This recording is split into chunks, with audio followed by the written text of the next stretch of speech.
to what the last presenter spoke about mental health, my own background as an occupational therapist, I did work 10 years in mental health, 5 years in Campbelltown, child and adolescent mental health, and 5 years in Liverpool Hospital in the crisis emergency team. And I definitely noticed a big prevalence or an increase in mental health. And as driving instructors, if you haven't already come across that with your students, high probability you will. So definitely developing those tools is very important. But today, my presentation is about my role as an occupational therapy driving assessor and how I work with driving instructors. Harry, if you go to the next slide, please.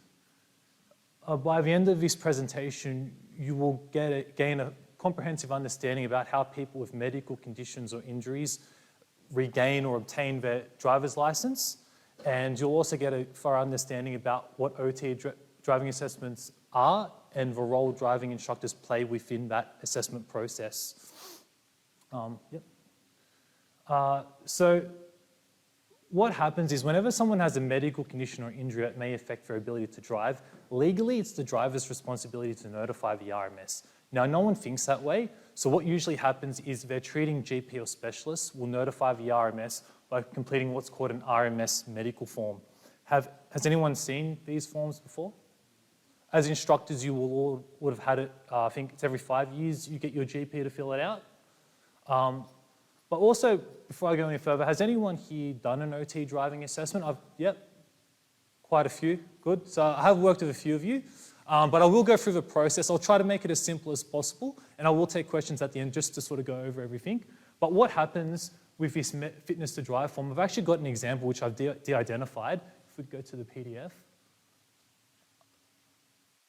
All right, so this is typically what you see. So that's the first page. If you just scroll down.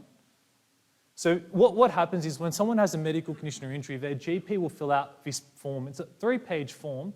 And what the first 2 pages are is just a list of medical conditions the doctor will tick yes or no to. So in this situation, the person doctor has ticked yes, they've got a neurological condition and it's a head injury, okay? So then when the doctor declares all the person's medical conditions, they will go to the 3rd page. If you just go up to the next slide, Harry. Yep, this page on the left. The doctor then has to make a decision. On the form, there are 5 options. Pretty much what they are is option 1, the doctor can say, yeah, look, the person has this medical condition, but they're okay to drive, I have no concerns. If the doctor ticks option 1, no problem, they keep driving. Option 2, similar, but it's for older people. 4, if the person sees like a specialist, they can ask a specialist to fill out the form. Option 5, you can see the doctor can actually say, option 5, the doctor can say, look, the person does not fit the criteria to hold a conditional license or an unconditional license. So the doctor actually can cancel someone's license. But my role is more if the doctor is a bit unsure if the person can continue driving, they'll tick option 3. Then below that, the doctor has to make a decision. There's the RMS test. There's also a specialist review by a specialist, but in the middle is an occupational therapy driving assessment. So when the doctor ticks that, they send it to the RMS. Then the person may get a letter in the mail saying something like, due to the information received by your doctor, you're required to do an OT driving assessment. We'll go back to the slide. We'll go to the next one. Yep. So that's when the process begins. Now, the types of people we do see, or the types of conditions we see, these are the most common ones. So dementia, Parkinson's, brain injury, stroke, spinal cord injuries. Those physical injuries are Paul, who's another presenter, will be coming in later. He'll go through all the different vehicle modifications. We've got CP, MS, lower limb amputations, autism, and intellectual disability. So those are the most common conditions we see. So what happens and what's the role of the instructor? So pretty much what happens is we've covered that a doctor has concerns about someone's driving, so they'll ask them to do the OT assessment. Now what will happen is I'll usually come to the person's home, so we usually do it at their home. I'll go in an hour before the instructor arrives, and what I do from my end is essentially the RMS say, look, everyone needs 3 things to drive, no matter who you are or what conditions you have. You need your eyes, your mind, and your body. So I do a quick visual acuity test. If there's a more severe visual issue, we get an ophthalmologist report done beforehand. We usually do a quick eye test. We do a physical test, and then we do a cognitive test. that gives me an idea of, what to expect when the person's driving and what areas to look for. Then what will happen is a driving instructor will come. I'll go out and talk to the instructor and say, look, this is the person I've seen, this is what I've sort of noticed, in the cognitive assessment he did quite well, so that's what we're going to look for when we're driving.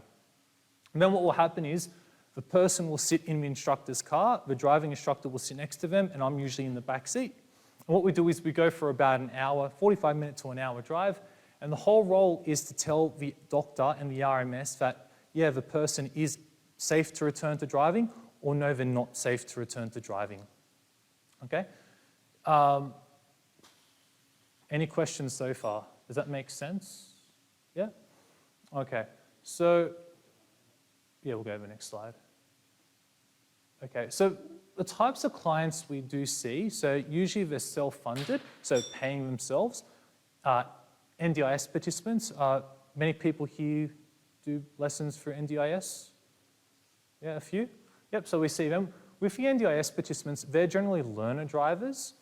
And then we get insurance workers, so like eye care, people have been injured from work. So, I think the person I saw with the head injury, that was a workplace injury, so eye care will fund that. So with these three types of clients, I guess from the driving instructor's point of view, it depends sort of, I guess the rate of pay can differ as well, so that's another thing I should cover. So usually you're looking at about $100 and it can go upwards depending on the complexity and also the type of client you're seeing. So with self-funded clients, generally the people who have their license already. So there's someone like who's been driving for many years, but they have a stroke or a heart attack, and then we come out and see if they're safe to continue driving. If they aren't, that's when the driving instructor sort of takes them, sees them ongoingly for lessons. So I guess in the assessment itself, I should probably go for the instructor's role a bit more. So in the actual assessment, the driving component, what will happen is the driving instructor will spend usually 5 or 10 minutes just getting the person used to their car. And then when they feel comfortable, we'll get them to drive to places they usually drive to. We do have to see them in all types of traffic, so multi-lane roads, usually a car park, roundabouts, intersections, things like that. With the self-funded clients, so again, these are people who usually have a license. We go for about a 45-minute to an hour drive, see them around their local area, then we come back. Then I have a quick chat with the instructor and we sort of go through what we saw.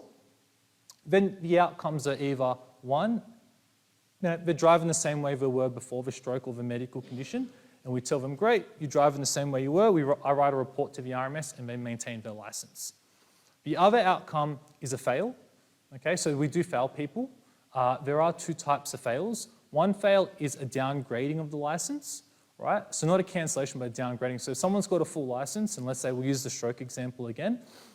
I'm trying to think, I'll use some real examples. Probably about a couple of months ago, I assessed a gentleman who had a stroke. He was a former taxi driver. And when we were assessing him, he kept veering to the left. Okay, so he kept veering outside his lane to the left, to the bike lane. So at the assessment, and it got to the point where the instructor actually had to grab the wheel. That's a good indication if someone didn't pass. If the instructor actually has to grab the wheel or use the brake to prevent an accident or stop unsafe driving, that is a fail. So what happened in this situation is the person's full license, C-class license, went down to a learner license, and I said to the gentleman, you're going to have to do some driving lessons with the instructor to learn some strategies to stay inside your lane. If you can do that, great. It shows that you're driving safely. I'll come back and assess you again with the instructor. As long as you can show us and demonstrate that you can stay inside your lane when driving, I'll write a new report to the RMS and your license will go back to what it was, its unrestricted C-class license. Okay? Sometimes we do put conditions on people's licenses, like kilometre restrictions, things like that. And again, sometimes we do cancel people's licenses. So, for example, if they aren't able to demonstrate that improvement and we feel that there's just no way they're going to be able to get back to where they were before, or sometimes just on the spot, more common for people with dementia. People know what dementia and Alzheimer's, yep. I'll give you an example. I assessed a gentleman, he was a commercial driver. He had dementia. He was only in his mid-60s. This is an example of someone's license we had to cancel. The first 15 minutes of driving, the instructor had to intervene a lot. This person was speeding, so the instructor had to put their foot on the brake to slow the speed down. He was veering in and out of his lane, so again, the instructor had to grab the steering wheel. He was also going to go for a red light, so the instructor also had to put the brake on to stop him going for a red light. So me and the instructor pulled this gentleman over after about 15, 20 minutes of driving, and we don't want to overwhelm him, but we did say, look, you are making a few mistakes, and one of the mistakes that you are making is you keep veering in and out of your lane. So don't worry about all the other stuff. Just show us for the next 40 minutes or so that you can stay inside your lane.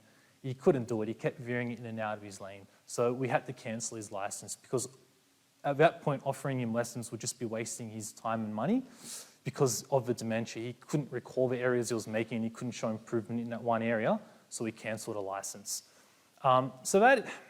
So it can be, I guess, a difficult role to do when you are cancelling people's licenses. It doesn't happen often, but it does happen. And it's not, I guess, a role for every driving instructor. It's a role where you're sort of not teaching a lot of the time, in the assessments especially. You're just letting them drive and just seeing, are they driving the same way they were before the incident. Now, the other type of role the instructor will do is with NDIS participants. So a few of you have said you've worked with NDIS participants. NDIS participants, since it came out, everyone know what the NDIS is before I start? Yeah, the National Disability Insurance Scheme, yeah. It's a government scheme that pretty much pays for activities that are affected by people's medical conditions. So a lot of people, common ones like autism, intellectual disability, they pretty much tell the NDIS that this condition or disability affects my ability to learn to drive. So the NDIS will actually consider paying for driving lessons, okay? But we're not going to pay for everything, especially the ones that are under 25. They're not going to pay for your whole 120 hours. They only want to pay for specific lessons that are affected by your medical condition. Yeah, it's not common, but they can do it, but it's not the norm. Yeah. And when it first came out, the NDIS, they were just funding it, but you do get occasions where people will get lessons and you knew they weren't going to be able to get their license just because of the severity of the medical condition. So a few years into it, the NDIS were the ones that said, look, we want an OT assessment to be done before the person obtains NDIS-funded driving lessons. And the idea behind that is they essentially want me to look at, to do an assessment, someone's on their learners, and it's not a pass or fail assessment like it is for someone on their fulls. It's more about, look, what are they doing well and what do they need help with? What mistakes are they making? And if the mistakes that they're making are linked back to their medical condition, then we can justify driving lessons, okay? And also, again, what I tend to do is I break driving down into 3 types of driving because, again, you want to sort of, because this report goes to the RMS but also to the NDIS. So to sort of satisfy the NDIS, and again, their idea of not paying for everything, I break driving into 3 types of driving. So really simple driving, which is like your 50-kilometre roads, moderate driving, which is like your 60K roads, and complex traffic, which is like your highways. Now, if someone's safe in 50K roads, simple traffic, we're great. You don't need NDIS-funded driving lessons in 50K roads. It's on you to either pay for an instructor or get family to teach on 50K roads. In the assessment, we'll then go to 60-kilometre roads, your moderate traffic. If that's where they start to make mistakes, for example, okay, that's great. That's where you need the NDIS support from. And then I'll write up a report. The report will get sent to the RMS and also to the NDIS with a quote from the driving school as well. So let's say I recommend 30 lessons. I'll get a quote from the driving school for 30 lessons. It gets sent to the NDIS. If they approve it, then the driving instructor will commence those lessons. And I also give the instructor a copy of my report, or at least an outline about what to do. Just in regards to sort of the simple, moderate, and complex traffic. So the idea is when the instructor realizes or says that, yeah, you're safe in moderate traffic, okay, I'm not going to use any more NDIS funding in moderate traffic. I'm going to now go to complex traffic, which is like your highways, okay?